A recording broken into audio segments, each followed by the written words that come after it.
தேவைகளை பூர்த்தி செய்யும் தேன் சொரியும் மூன்று தமிழ் குமராவும் கோவிலாகும்.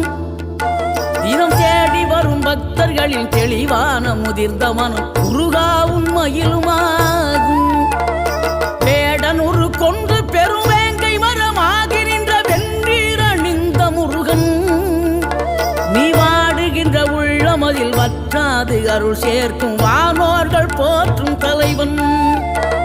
நீரெடுத்த மேனியுடன் ஆறிடத்தில் பேரெடுத்து நினைவெல்லாம் இனிக்கின்றவன், நீ ஓரெழுத்து ஆயுதமாய் ஒளிகின்ற வேலெடுத்து உறுதுணையாய் வருகின்றவன், எனக்கு உறுதுணையாய் வருகின்ற